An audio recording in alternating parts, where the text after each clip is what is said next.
میں نے جو متعدد مواقع سے آیات مبارکہ آپ کو سنائی کہ ہر جگہ پر چوٹی کی چیز صبر ہے، آخری چیز جو بیان ہوتی ہے وہ صبر ہے۔ سورۃ العصر میں آخری بات وَتَوَاصَوْا بِالصَّبْرِ یا ایھا الذین آمنوا استعینوا بالصبر والصلاۃ، اے ایمان والو مدد حاصل کرو صبر سے اور نماز سے۔ ان اللہ مع الصابرین، اللہ تعالیٰ صبر کرنے والوں کے ساتھ ہے۔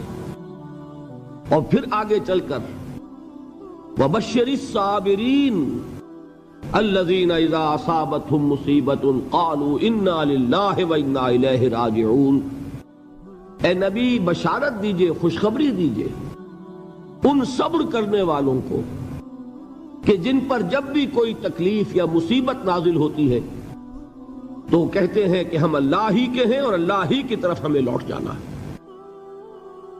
صبر کا مفہوم ہے اپنے آپ کو تھامنا، روکنا، برداشت کرنا، تحمل کرنا، اور جو بھی اپنا ایک طے شدہ مقصد ہے کسی بھی مخالفت سے بددل ہوئے بغیر، کسی بھی تکلیف یا مصیبت سے ہراساں ہوئے بغیر اس کی طرف پیش قدمی کیے چلے جانا۔ بڑی سخت سردی پڑ رہی ہے، فجر کا وقت ہے، گرم پانی کا اہتمام نہیں ہے، اب اس وقت فجر کی نماز کے لیے اٹھنا، ٹھنڈا پانی اگر ہے تو وضو تو کرنا ہوگا، اس ٹھنڈے پانی سے وضو کرنا، اس وقت لحاف سے نکلنا ہی بہت مشکل، ٹھنڈے پانی سے وضو کرنا اور مصیبت۔ یہ جب تک انسان میں صبر کا مادہ نہ ہوگا ممکن ہی نہیں۔ اس کو کہیں گے صبر علی الطاعہ، اطاعت پر صبر کرنا۔ ناگواری محسوس ہو رہی ہے لیکن اس ناگواری کو برداشت کرتے ہوئے انسان اللہ کے حکم کے اوپر جمع رہے، اللہ کے حکم پر عمل کرے۔ یہ کیا ہے؟ یہ صبر ہے۔ اگر یہ صبر نہیں ہے تو ظاہر بات ہے کہ انسان اللہ کے اس حکم پر عمل نہیں کر سکے گا۔ صبر کا مادہ نہیں ہوگا تو آپ کام نہیں کر سکیں گے۔ اور اسی کا ایک دوسرا رخ ہے، جب آپ دعوت حق کے لیے کھڑے ہوں گے پہلا قدم کیا آتا ہے؟ استہزاء، تمسخر، مذاق اڑانا، جس کی میں مثال اب دینا چاہتا ہوں محمد الرسول اللہ صلی اللہ علیہ وسلم کی شخصیت سے۔ دیکھیے ہم کیا اور ہماری بساط کیا، ہم کیا مبلغ ہوں گے، کیا داعی ہوں گے، ہمارے اپنے دامن پر داغ ہوتے ہیں، لیکن یہ کہ محمد الرسول اللہ کے دامن پر کوئی داغ تھا؟ ان کو تو سارے مکے والے الصادق الامین کہتے تھے، نہایت محبوب شخصیت تھے، ان کے لیے تو جا صادق جا الامین یہ الفاظ سننے میں آتے تھے، آنکھوں کا تارا۔ لیکن جب آپ نے دعوت اب شروع کی، اب قرآن مجید میں دیکھیے کسی نے کہا مجنون ہو گئے، دماغ خراب ہو گیا، پاگل ہو گئے، اجی شاعر ہیں، کچھ شعر جوڑ لیتے ہیں ہم پر دھوس جماتے ہیں۔ کسی نے کہا ساحر ہے، کچھ جادو سیکھ لیا ہے، یہاں تک کہ ایسے بدبخت بھی پیدا ہوئے، قرآن میں ہے ساحر کذاب، سحر کرنے والا جادوگر نہایت جھوٹا۔ یہ الفاظ کہے جا رہے ہیں کس کی شان میں؟ محمد الرسول اللہ صلی اللہ علیہ وسلم۔ قرآن میں نقل کیا گیا یا ایھا الذی نزل علیہ الذکر انک لمجنون۔ کبھی آپ نے اس کا ترجمہ سوچا؟ ہے وہ شخص، دیکھیے تصور کیجئے حضور جا رہے ہیں، تشریف لے جا رہے ہیں، کسی دعوت میں ہے، تبلیغ میں، یا ویسے ہی تشریف لے جا رہے ہیں، اور کوئی ایک جمگھٹا ہے لوگوں کا، ادھر سے فقرہ آتا ہے، تیر کی طرح لگتا ہے دل میں جا کر محمد کے صلی اللہ علیہ وسلم۔ اے وہ شخص جس کا یہ خیال ہے کہ اس پر کوئی ذکر نازل ہو رہا ہے، ہمارے خیال میں تو تمہارا دماغ خراب ہو گیا ہے۔ یا ایھا الذی نزل علیہ الذکر انک لمجنون، کہا کہ نہیں کہا؟ اور یہ نہ سمجھیے کہ حضور صلی اللہ علیہ وسلم کے قلب مبارک کو تکلیف نہیں ہوتی تھی۔ میں قرآن سے ثابت کروں گا، میں کہیں کوئی کہانیاں بیان نہیں کرنا چاہتا۔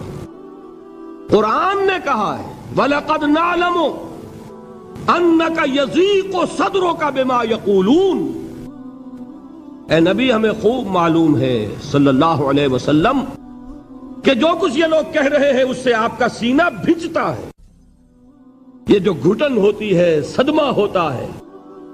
انک یضیق صدرک بما یقولون، ہمیں خوب معلوم ہے کہ جو کچھ یہ باتیں آپ کو سننی پڑ رہی ہیں، یہ کڑوی کسیلی باتیں، یہ جو فقرے چست ہو رہے ہیں، استہزاء ہو رہا ہے، تمسخر ہو رہا ہے۔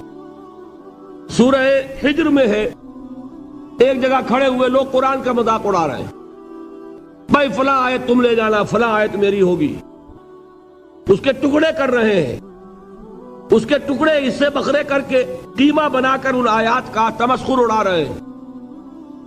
ایک جگہ قرآن مجید میں مذکور ہے کہ فرشتوں کا مذاق اڑ رہا ہے، بھائی یہ دیکھو محمد نے کہا ہے صلی اللہ علیہ وسلم کہ جہنم پر تو کل 19 فرشتے ہیں، علیہا 19 قرآن میں آیت نازل ہوئی۔ ایک پہلوان کہتا بھائی 10 کو تو میں سنبھال لوں گا، باقی 9 کا تم انتظار کر لو۔ یہ باتیں آ رہی ہیں حضور کے کانوں میں، کلام الہی کے ساتھ کیا سلوک ہو رہا ہے، مجھ پر کیا فقرے چست کیے جا رہے ہیں، مجھ پر جس طریقے سے استہزاء اور تمسخر کا رویہ اختیار کیا گیا ہے، دل بھج رہا ہے، دل میں صدمہ ہے۔ دیکھیے سورہ نون ہے، اور میرے نزدیک یہ دوسری وحی ہے جو حضور پر نازل ہوئی ہے، اس کی ابتدائی آیات، نون والقلم وما یسطرون ما انت بنعمت ربک بمجنون وان لک لاجرا غیر ممنون وانک لعلی خلق عظیم فستبصر ویبصرون بأیکم المفتون ان ربک هو یعلم بمن ضل عن سبیلہ وهو اعلم بالمہتدین۔ نون، قسم ہے قلم کی اور جو کچھ یہ لکھتے ہیں۔ اے نبی آپ اپنے رب کی نعمت سے مجنون نہیں ہیں۔ یہ کیوں کہا جا رہا ہے؟ حضور کو جو صدمہ پہنچا ہے وہی نازل ہوئی ہے دل جوئی کے لیے، تسلی کے لیے۔ آپ کیوں برا منا رہے ہیں؟ اے نبی آپ کیوں صدمہ اور رنج اور اندوہ محسوس کر رہے ہیں؟ ان بدبختوں کے کہنے سے کوئی آپ مجنون ہو جائیں گے؟ مانتا بے نعمت ربک بمجنون وَإِنَّ لَكَ لَأَجْرًا غَيْرَ مَمْنُونَ، آپ کو جو یہ صبر کرنا پڑ رہا ہے، آپ کو جو یہ جھیلنا پڑ رہا ہے، اس کی وجہ سے آپ کو وہ اجر ملے گا جس کا سلسلہ کبھی منقطع نہیں ہوگا۔ وَإِنَّكَ لَعَلَىٰ خُلُقٍ عَظِيمٍ، اور اے نبی آپ تو خلق عظیم کے حامل ہیں۔ آپ کا اخلاق، آپ کا کردار، آپ کی سیرت، آپ کی شخصیت میں طہارت، نفاست، پاکیزگی، آج تک دنیا نے کوئی پاگل، کوئی مجنون ایسا بھی دیکھا؟ یہ ساری باتیں اللہ تعالیٰ حضور کی دلجوئی کے لیے فرما رہے ہیں۔ اس سے آپ اندازہ کیجئے کہ کتنا صدمہ ہوتا ہوگا۔ یہی ہے، اس ساری چیز کو جمع کیجئے تو یہ چیز کیا ہے؟ وَاصْبِرْ عَلَىٰ مَا يَقُولُونَ وَاهْجُرْهُمْ هَجْرًا جَمِيلًا، صبر کرو اے نبی، صبر کرو اے محمد صلی اللہ علیہ وسلم، جھیلو اور برداشت کرو اس پر جو یہ کہہ رہے ہیں۔ یریدون لیطفئوا نور اللہ بافواہہم، یہ چاہتے ہیں کہ اللہ کے نور کو اپنے منہ سے بجھا دیں، پھونکے مار کے ہی بس۔ نور خدا ہے کفر کی حرکت پہ خندہ زن، پھونکوں سے یہ چراغ بجھایا نہ جائے گا۔ یریدون لیطفئوا نور اللہ بافواہہم واللہ متم نورہ ولو کرہ الکافرون، یہ چاہتے ہیں کہ اپنے منہ کی پھونکوں سے اللہ کے نور کو بجھا دیں، حالانکہ اللہ تعالیٰ تو اپنے نور کا اتمام فرما کر رہے گا، خواہ ان کافروں کو کتنا ہی ناگوار ہو۔ اس کی ترجمانی ہے نور خدا ہے کفر کی حرکت پہ خنددن، پھونکوں سے یہ چراغ بجھایا نہ جائے گا۔ یہی وجہ ہے، دیکھیے مکی صورتوں میں خود نبی اکرم صلی اللہ علیہ وسلم کو اتنے مختلف پیرایوں میں صبر کا حکم دیا گیا۔ کچھ مثالیں میں دے چکا ہوں، وَلِرَبِّكَ فَاصْبِرْ، اسی طریقے سے وَاصْبِرْ كَمَا صَبَرَ أُولُو الْعَزْمِ مِنَ الرُّسُلِ، اے نبی صبر کیجئے جیسے کہ صبر کیا ہمارے اولو العزم رسولوں نے۔ وَاصْبِرْ وَمَا صَبْرُكَ إِلَّا بِاللَّهِ، اے نبی صبر کیجئے اور آپ کا صبر تو اللہ ہی کے سہارے ہے۔ وَاصْبِرْ لِحُکْمِ رَبِّكَ، یہ سورہ نون جس کی ابتدائی آیات میں نے آپ کو سنائی، نون والقلم وما یسطرون ما انت بنعمت ربک بمجنون، اس کا اختتام کیا ہوتا ہے؟ وَاصْبِرْ لِحُکْمِ رَبِّكَ وَلَا تَكُنْ كَصَاحِبِ الْحُوتِ اِذْ نَادَىٰ وَهُوَ مَكْظُومٌ، اے نبی صبر کیجئے اپنے رب کے فیصلے کا، انتظار کیجئے اور اس مچھلی والے کے مانند نہ ہو جائیے۔ مچھلی والا کون؟ حضرت یونس علیہ السلام۔ مچھلی والے نے اپنے دینی حمیت اور غیرت جو تھی اس کی وجہ سے اللہ کے حکم کا انتظار نہیں کیا، اپنی قوم کو چھوڑ کر چل دیے۔ نبی کا، رسول کا یہ معاملہ ہوتا ہے، جیسے کہ آپ کو معلوم ہے کوئی افسر ہے کسی حکومت کا، وہ اپنی پلیس آف ڈیوٹی کو نہیں چھوڑ سکتا، he must stick to his place of duty. بڑے افسرز کے لیے تو یہ بہت بہت اہم بات ہے۔ تو اے رسول، جہاں آپ کو ہم نے تعینات کیا ہے آپ وہاں سے ہل نہیں سکتے کہ ذرا مخالفت ہوئی، لوگوں نے فقرے چست کیے اور آپ کہیں اور چل دیے، دفع ہوئیے، یہ بات نہیں سننا چاہتے میں کسی اور کو سناؤں گا، ہو سکتا ہے نا؟ ہم تو کرتے ہیں نا یہ، اس لیے کہ ہمیں تو اللہ نے کہیں تعینات تو نہیں کیا نا۔ اگر ایک جگہ کے لوگ بات نہیں سنتے، چلو بھائی ہم کہیں اور جائیں گے، وہاں بات سنائیں گے۔ لیکن رسول کا معاملہ ہوتا ہے جو اس کی پلیس آف اپوائنٹمنٹ ہے، he cannot leave his place without the express permission of Allah سبحانہ و تعالی۔ آپ نے یہ سنا ہوگا، سیرت کی تقاریر میں پڑھا ہوگا کہ مدینے کی طرف ہجرت کی اجازت حضور نے تمام صحابہ کو دے دی، خود منتظر رہے جب تک کہ اللہ کی طرف سے اجازت نہیں آ گئی۔ حضرت ابو بکر پوچھتے رہتے تھے حضور اجازت آ گئی کہ نہیں؟ نہیں ابھی نہیں آئی۔ حضور اذن آ گیا؟ نہیں آیا، ابھی نہیں آیا۔ حبشہ کی طرف سب کو بھیج دیا، اجازت دے دی جو جانا چاہے چلا جائے۔ حضور کی صاحبزادی جو حضرت عثمان کے نکاح میں تھی وہ بھی ہجرت کر رہی ہے، لیکن حضور تو نہیں گئے۔ رسول نہیں چھوڑ سکتا اپنی جگہ کو، یہاں تک کہ تمام تقریباً صحابہ چلے گئے، حضور رہ گئے، حضرت ابو بکر رہ گئے، حضرت علی رہ گئے، اور حضرت ابو بکر پوچھ رہے ہیں بار بار اجازت آئی یا نہیں؟ نہیں ابھی نہیں آئی۔ حضرت عائشہ نے واقعہ بیان کیا کہ ایک روز اچانک دوپہر کے وقت ہم نے دیکھا کہ حضور نے اپنے پورے جسم کو ڈھانپا ہوا ہے، چہرے کو بھی کپڑے میں ڈھانکا ہوا ہے اور تشریف لا رہے ہیں۔ یہ اس میں تعجب کی بات یہ کہ عرب میں آج بھی آپ کو معلوم ہے کہ یہ چیز جو ہے ان کی روایات کے خلاف ہے کہ دوپہر کے وقت کوئی کسی سے ملنے جائے۔ یہ وقت جو ہے قیلولے کا ہے، آرام کا ہے۔ تو این ٹھیک دوپہر کے وقت تشریف لائے حضور، آپ نے آ کے حضرت ابو بکر سے فرمایا کہ اجازت آ گئی ہے۔ حضرت ابو بکر نے بہت خوش ہو کر ایک بات کہی، حضور میں نے 2 اونٹنیاں تیار کی ہوئی ہیں۔ یعنی اب آپ وہ تو سوچتے تھے نا شاباش ملے گی کہ میں نے تیاری کی ہوئی ہے، میں نے 2 اونٹنیوں کو خوب کھلا پلا کے فربا کیا ہوا ہے، بڑی توانا ہے تاکہ ہم تیزی کے ساتھ سفر کر سکیں۔ حضور نے توقف کیا، فرمایا ہاں ٹھیک ہے، 1 اونٹنی میں استعمال کروں گا لیکن میں اس کی قیمت ادا کروں گا۔ حضرت ابو بکر کی آنکھوں میں آنسو آ گئے، روتے ہوئے کہا حضور مجھ سے یہ مغایرت، کیا یہ جان اور مال کسی اور کے لیے ہے؟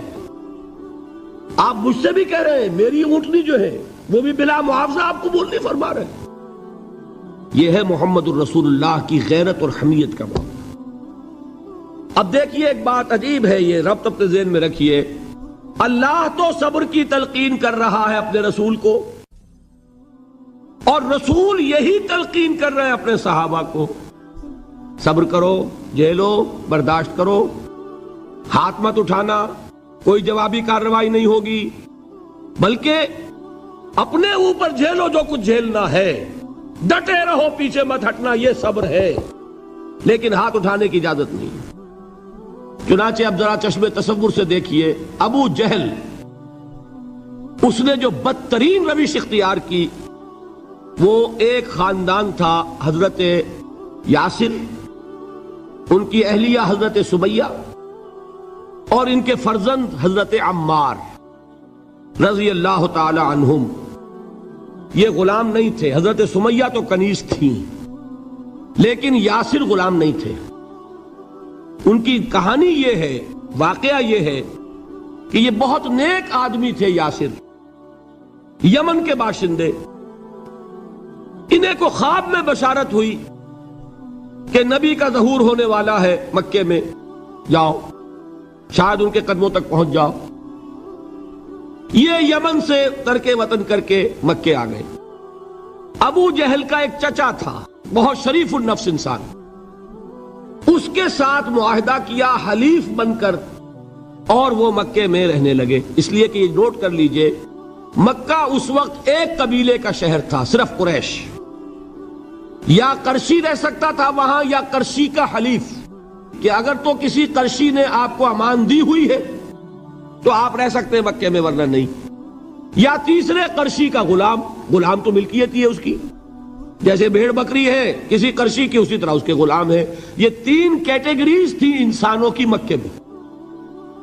اسی کو نوٹ کیجئے کہ جو بیچارے غلام تھے وہ سب سے زیادہ ستائے گئے، اس لیے کہ غلاموں کے تو حقوق ہی کوئی نہیں تھے۔ بلال غلام تھے، ابو فقی غلام تھے، زنیرہ ایک کنیز تھی، ان کو جو ماریں پڑی ہیں اس کا آپ کو معلوم ہے۔ حضرت بلال کے ساتھ جو کچھ امیہ ابن خلف نے کیا، کہ جس طریقے سے کہ حیوانوں کی لاشیں جو ہے کھینچ کر گھسیٹ کر لے جائی جاتی ہیں، ان کی گردن میں رسی ڈال کر گھسیٹتے، اسی طریقے سے حضرت بلال کے گردن میں رسی ڈال کر ٹھیک دوپہر کے وقت مکے کی سنگلاخ گلیوں کے اندر گھسیٹا جاتا تھا۔ نیچے زمین جل رہی ہے توے کی طرح، اور ویسا بھی ہوتا تھا کہ چت لٹا دیا، اوپر سے وہ آگ مکے کا، کہ سورج جو ہے ذرا نوٹ کیجئے، آگ برسا رہا، نیچے زمین توے کی طرح جل رہی ہے، اور ایک بھاری سل بھی لا کر جو ہے سر پر رکھ دی، چھاتی پر رکھ دی گئی ہے کہ آواز نہیں نکل رہی، جھاگ نکل رہے منہ سے، لیکن اس حال میں بھی احد احد احد، ایک ایک اللہ، قل هو اللہ احد، الفاظ نکل رہے۔ یہ ہے وہ صبر، صبر علی الابتلاء، صبر علی الایذاء۔ یہ ابتلاء اور ایذاء پر صبر ہے، جھیلو برداشت کرو، اس توحید پر قائم رہو، محمد کی رسالت کے اقرار کرتے رہو صلی اللہ علیہ وسلم، لیکن ہاتھ نہیں اٹھانا۔ اب میں آپ کو بتا رہا تھا یہ تو غلام تھے، یہ جو تھے یاسر، یہ حلیف تھے، غلام تو نہیں تھے نا۔ البتہ وہ ابو جہل کے چچا کی کنیز تھی یہ سمیہ، انہوں نے اجازت لے کر ان سے نکاح کر لیا، یہ تو کنیز رہیں گی۔ بیٹا جو ہوا وہ بھی ایک طرح سے، جب کنیز زیادہ ہے تو غلام ہو گیا، عمار ابن یاسر۔ وہ جو شخص تھا بہت شریف النفس ابو جہل کا چچا، وہ مر گیا۔ اب ابو جہل جو ہے اس خاندان کا سربراہ ہے، لہذا یہ تینوں جو افراد ہیں وہ اس کے رحم و کرم پر ہیں۔ یاسر کو بھی پروٹیکشن اگر ہے تو ابو جہل کی ہے، ابو جہل جو چاہے کرے، اور سمیہ تو کنیز ہے ہی، اس کا تو کوئی حق ہے ہی نہیں، جو چاہے کرے، اور عمار ان دونوں کا بیٹا ہے، لہذا بدترین معاملہ کیا ابو جہل نے ان تین افراد کے ساتھ۔ حضرت سمیہ کے ساتھ جو کچھ کیا گیا ہے آپ اس کا تصور نہیں کر سکتے۔ بالآخر جو شہید کیا ہے حضرت سمیہ کو، ایذائیں دے دے کے، سسکا سسکا کے، ان کے جسم کے نازک حصوں کو جلا کے، داغ دے کر، کہتا کیا تھا، ایک دفعہ کہہ دو کہ میرا جو یہ بت ہے یہ بھی الہ ہے، مان لو میں چھوڑ دوں گا۔ تنگ آ گیا، کسی طریقے سے ایک دفعہ کہہ دو پھر میں چھوڑ دوں گا۔ لیکن یہ میاں بیوی حضرت یاسر اور حضرت سمیہ رضی اللہ تعالی عنہما، یہ ہے ثبات، یہ ہے صبر، یہ ہے استقلال، ایک مرتبہ بھی کہنے کے لیے تیار نہیں ہوئے، جو چاہو کر لو، اب ہم تو اس سے پیچھے نہیں ہٹیں گے۔ تنگ آ کر اس نے حضرت سمیہ کی تو شرمگاہ میں برچھا مارا اور شہید کیا۔ حضرت یاسر کے بارے میں ایک روایت یہ ہے، ستا ستا کے، تنگ کر کر کے، آخر کار جو ختم کیا، انہیں شہید کیا کس طرح، 4 سانڈ اونٹ جوان، ان سے رسے باندھے، ایک رسے سے ایک بازو باندھا، دوسرے سے دوسرا بازو باندھا، تیسرے سے ایک ٹانگ باندھی، چوتھے سے دوسری ٹانگ باندھی، اور چاروں کو دوڑایا ہے کہ جسم کے پرخچے ہو گئے۔ اس وقت سامنے سے حضور گزرتے تھے جبکہ آل یاسر کے ساتھ یہ معاملہ ہو رہا ہے، کیا فرماتے تھے، اسبروا یا آل یاسر فإن موعدکم الجنہ، اے یاسر کے گھر والوں صبر کرو، جھیلو، اس لیے کہ تمہارے وعدے کی جگہ جنت ہے۔ اللہ تعالیٰ ادھر آنکھ بند ہوگی، ادھر جنت میں تمہارا داخلہ ہو جائے گا۔ یہ ہے تواصوا بالصبر والعصر ان الانسان لفی خسر۔ یہ تواصوا بالصبر پر کون عمل کر رہا ہے؟ محمد الرسول اللہ صلی اللہ علیہ وسلم۔ دے تو بھی محمد کی صداقت کی گواہی۔ یہ صداقت کی گواہی دیتے ہوئے انہوں نے اپنی جانیں دے دی۔ 4 سے لے کر 12 تک 8 برس، اس کو کہتے ہیں پرسیکیوشن، فزیکل پرسیکیوشن، تشدد، مار پیٹ، جلانا، دہتے ہوئے انگاروں پر لٹانا، فاقے رکھنا، بھوکے رکھنا، ان کو ڈال دی گئی زنجیریں، گھروں میں بند کر دیا گیا نوجوانوں کو۔ حضرت عثمان کو چچا نے ان کے ایک چٹائی کے اندر لپیٹا اور دھونی دے دی، دم گھٹ رہا ہے، جان نکل رہی ہے۔ حضرت مصعب بن عمیر رضی اللہ تعالی عنہ، وہ نوجوان 200 درہم کا جوڑا ان کا سل کر آتا تھا شام سے تیار ہو کر، لباس معطر ہوتا تھا، جدھر سے نکل گیا پوری گلی جو ہے وہ معطر ہو گئی، انگلیاں اٹھ رہی ہیں، وہ جا رہا ہے مصعب، یہ خوشبو اس کی ہے۔ اس مصعب کے ساتھ کیا سلوک کیا؟ باپ تو مر چکا تھا، ماں نے پالا تھا، دولت بہت چھوڑ کر گیا تھا باپ، لہذا ماں نے بڑے ناز و نام میں پالا، بڑے لاڈ پیار میں، 200 درہم کا جوڑا تیار ہو رہا ہے۔ لیکن یہ کہ آپ کو معلوم ہے عرب کے اس معاشرے میں عورت کی کوئی حیثیت نہیں تھی، ماں کا اختیار نہیں تھا، چچا تھا اب سربراہ خاندان کا۔ چچا نے کہا مصعب، اگر تم نے اپنے باپ کا دین چھوڑ دیا ہے تو باپ کی دولت پر بھی تمہارا کوئی حق نہیں ہے، نکل جاؤ گھر سے۔ اس نے یہ سوچا تھا کہ مصعب کے ہوش ٹھکانے آ جائیں گے، دن میں تارے نظر آ جائیں گے، ناز و نام میں پلا ہوا گھر سے نکل کے جائے گا کہاں، یہ سارا نشہ جو ہے توحید کا یہ حیران ہو جائے گا۔ حضرت مصعب کا جواب بالکل برعکس تھا، اچھا ٹھیک ہے چچا جان، میں گھر چھوڑتا ہوں۔ وہی بات جو کبھی کہی تھی ابراہیم نے، باپ نے کیا کہا تھا؟ واجرنی ملیہ، جاؤ چلے جاؤ، دفع ہو جاؤ میری نگاہوں سے۔ حضرت ابراہیم نے کیا جواب دیا تھا؟ سلام علیک ساستغفر لک ربی انہ کان بی حفیہ۔ اچھا ابا جان، آپ کا حکم یہی ہے تو میں چلتا ہوں، آپ پر سلامتی ہو، میرا رب مجھ پر بڑا مہربان ہے، میں اس سے آپ کے لیے استغفار کروں گا۔ چل دیے۔ یہی جو ہے حضرت ابراہیمی کی نسل ہے نا قریش۔ آج ابراہیم کے ایک بیٹے کے ساتھ وہی معاملہ ہو رہا ہے، مصعب کے ساتھ، اور مصعب چلنے کے لیے تیار ہو گئے۔ چچا نے سوچا، میں سمجھتا تھا کہ ہوش ٹھکانے آ جائیں گے، یہ تو تیار ہو گیا نکلنے کے لیے۔ غصے میں آ کے اگلی بات کہی، یہ کپڑے جو پہنے ہوئے تم نے یہ بھی اسی مشرک باپ کی کمائی کے ہیں، اتارو ان کو۔ وہیں کپڑے اتارے، مادر زاد برہنہ گھر سے نکالے گئے۔ ماں کے پاس پہنچے، ماں نے آنکھوں پر ہاتھ رکھے، مصعب کیا ہوا؟ ماں سے کہتے ہیں کہ ماں میں موحد ہو گیا، اور وہاں سے گئے پھر حضور کی خدمت میں، کپڑے کہیں سے مانگے ہوں گے۔ یہ مصعب ہیں 200 درہم کا جوڑا پہننے والے۔ جب حضور پر مدینے کے 12 افراد ایمان لائے تھے، بیعت عقبہ اولا ہوئی، انہوں نے کہا کہ حضور ہمیں کوئی شخص اپنا ایسا شاگرد دیجئے جو ہمیں قرآن پڑھا سکے۔ حضور نے حکم دیا مصعب جاؤ، اب مدینے جاؤ، یثرب جاؤ، یثرب والوں کو قرآن پڑھاؤ، انہیں تبلیغ کرو۔ مصعب گئے ہیں وہاں، 1 سال کی کمائی 75 افراد لا کر حضور کے جھولی میں اگلے سال ڈال دیے کہ حضور یہ میری 1 سال کی کمائی ہے، 72 مرد 3 عورتیں۔ بہرحال وہ مصعب بن عمیر ہیں جو غزوہ احد میں شہید ہوئے، اور جب شہید ہوئے تو ان کے جسم پر صرف 1 چادر تھی۔ یہی چیزیں ہیں اصل میں کہ جو ہمارے دلوں کو منور کرنے والی ہیں نور ایمان سے۔ وہ علم بردار تھے غزوہ احد میں، جھنڈا مسلمانوں کا ان کے پاس تھا۔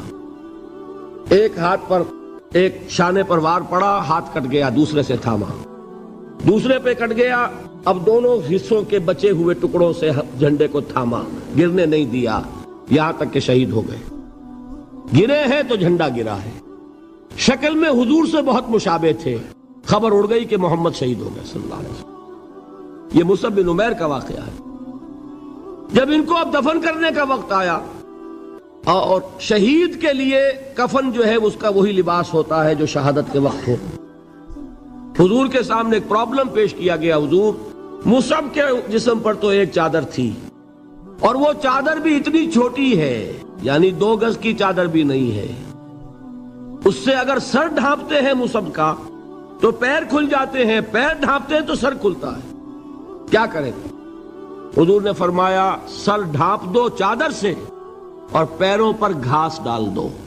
یہ آخری لباس ہے جو محمد کے اس دیوانے کو اس دنیا سے رخصت ہوتے ہوئے ملا ہے، جس کا 200 درہم کا جوڑا چلتا تھا۔ یہ ہے صبر۔ برداشت کیا کہ نہیں کیا؟ یہ خباب بن الارت پیشے کے لحاظ سے لوہار تھے۔ سوچئے ایک زندہ انسان کو دہتے ہوئے انگاروں پر لٹایا جا رہا ہے، ان انگاروں سے کھال جلی، کمر کی چربی پگھلی، اس پگھلنے والی چربی سے وہ انگارے ٹھنڈے پڑے۔ یہ سب کچھ جھیل رہا ایک شخص۔ سوچنے والوں نے سوچا نہیں ہوگا کیا جرم تھا ان کا، تو بڑا شریف آدمی ہے، بہت اچھا کاریگر ہے، وقت پر کام دیتا ہے، مناسب اجرت لیتا ہے، یہ کیا ہوا؟ یہ کوئی جرم نہیں، جرم صرف ایک ہے، ایک اللہ کو مانتا ہے اور محمد کے دامن سے وابستہ ہے صلی اللہ علیہ وسلم۔ فاستعینوا بالصبر والصلاۃ، مدد حاصل کرو کس سے؟ صبر سے اور نماز سے۔ ان اللہ مع الصابرین، جان لو کہ اللہ تعالیٰ صبر کرنے والوں کے ساتھ ہے۔ ولا تقولوا لمن يقتل في سبيل الله اموات، اور ہرگز نہ کہو اسے جو اللہ کی راہ میں قتل ہو جائے کہ وہ مردہ ہے۔ بل احیاء ولکن لا تشعرون، نہیں، وہ زندہ ہے لیکن تمہیں ان کا شعور نہیں ہے۔ اور سنیے اب یہ آیت اہم ترین ہے صبر کے موضوع پر۔ وَلَنَبْلُوَنَّكُمْ بِشَيْءٍ مِّنَ الْخَوْفِ وَالْجُوعِ وَنَقْصٍ مِّنَ الْأَمْوَالِ وَالْأَنفُسِ وَالثَّمَرَاتِ وَبَشِّرِ الصَّابِرِينَ، اور دیکھو ہم تمہیں آزمائیں گے۔ وَلَنَبْلُوَنَّكُمْ، ہم لازماً آزمائیں گے تمہیں، بِشَيْءٍ مِّنَ الْخَوْفِ، خوف کی کیفیت طاری کر کے، والجوع، بھوک، فقر اور فاقہ، ونقص من الاموال، مالی نقصان، والانفس، جانی نقصان، والثمرات، اور ثمرات، پھلوں اور میووں کا نقصان۔ میرے نزدیک یہاں پر ثمرات کا مفہوم ایک اور بھی ہے۔ ایک تو صاف تھا کھجور کی فصل تیار ہے، غزوہ تبوک جانے کا حکم مل گیا، کون اتارے گا؟ اور کھجور وقت پر اتری نہیں، برباد ہو جائے گی۔ یہ ہو رہا ہے نا میووں کا نقصان۔ اور میرے نزدیک یہاں یہ بھی ہے، بسا اوقات بہت سی محنتوں کا نتیجہ انسان دیکھتا ہے کہ ضائع چلا گیا، میں نے 10 سال محنت کی، حاصل کوئی نہیں نکلا۔ یہ ثمرات کیا ہیں؟ محنتیں، محنتوں کے ثمرات کا ضیاع۔ کوشش آپ نے کی، قسمت کی خوبی دیکھیے، ٹوٹی کہاں کمن، 2-4 ہاتھ جب کے لبے بام رہ گئے۔ Be prepared. ایک شاعر کے یہ اشعار ہیں، یہ فصل امیدوں کی ہمدم اس بار بھی غارت جائے گی، سب محنت صبحوں شاموں کی اب کے بھی اکارت جائے گی۔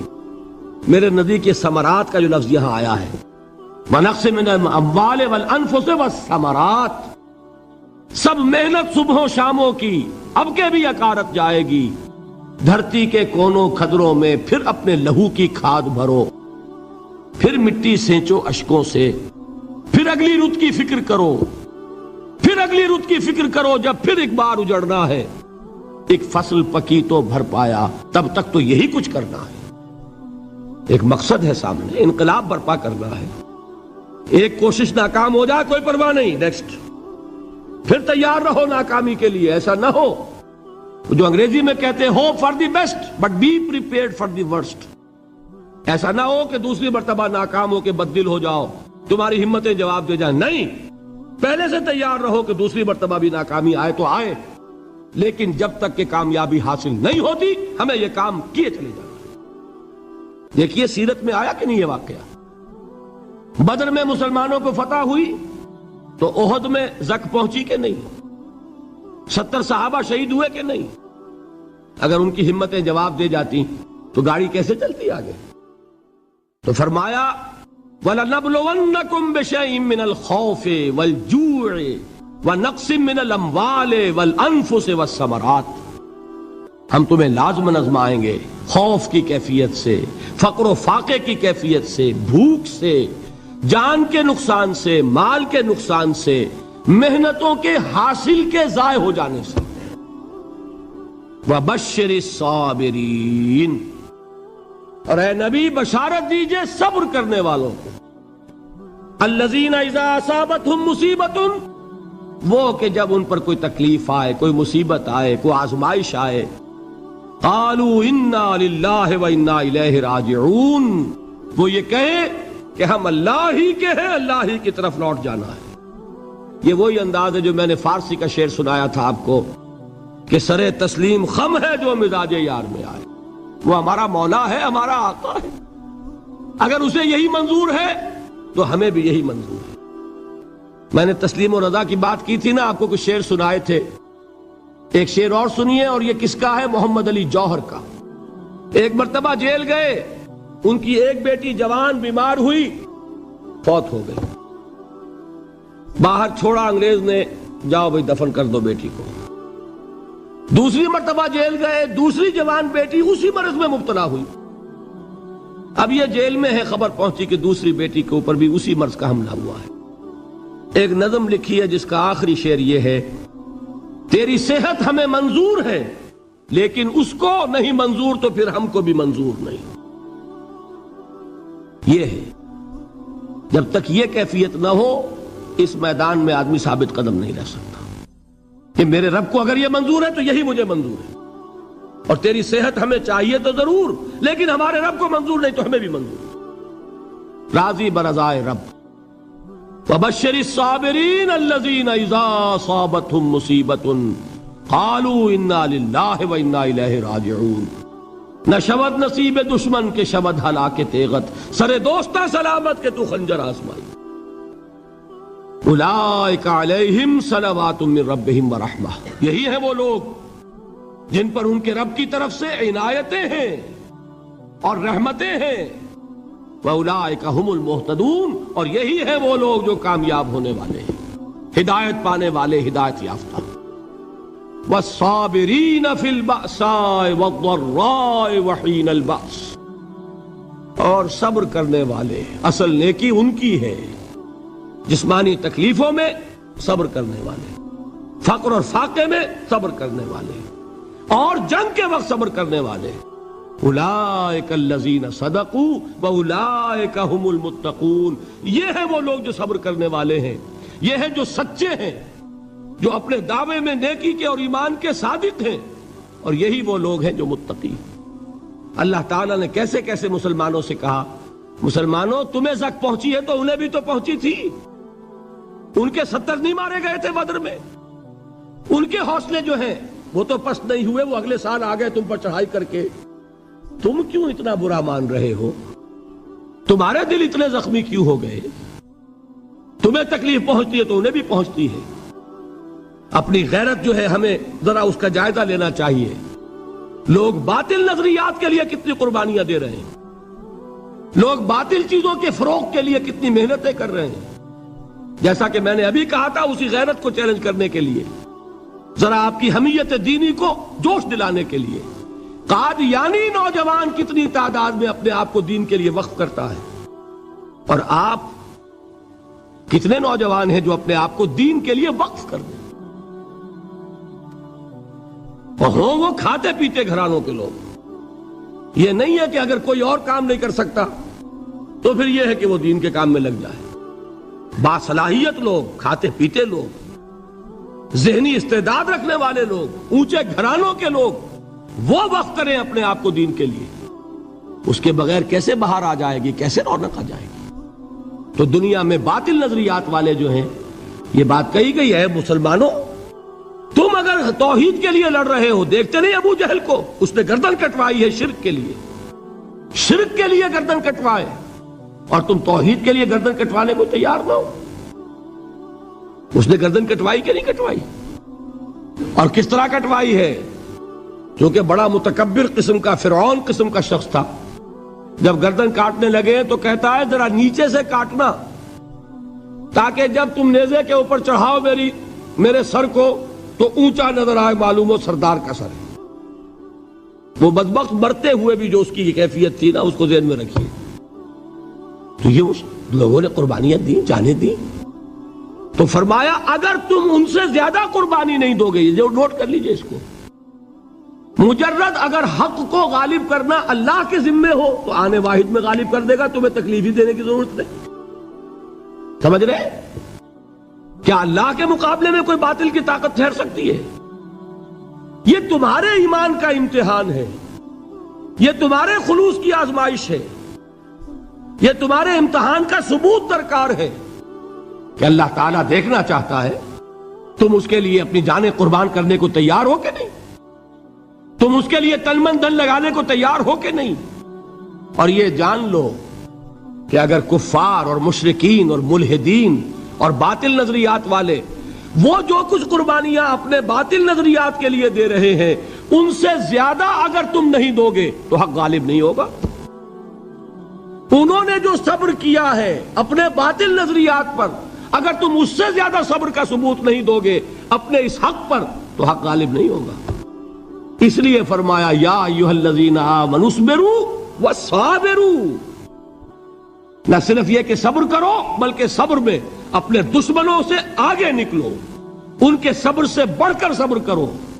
ورابطوا، مرابطہ کہتے ہیں چوکس رہنا، ہوشیار، پہرا دو، ایسا نہ ہو کہ دشمن جو ہے غفلت میں تمہارے اوپر کوئی حملہ جو ہے کر بیٹھے۔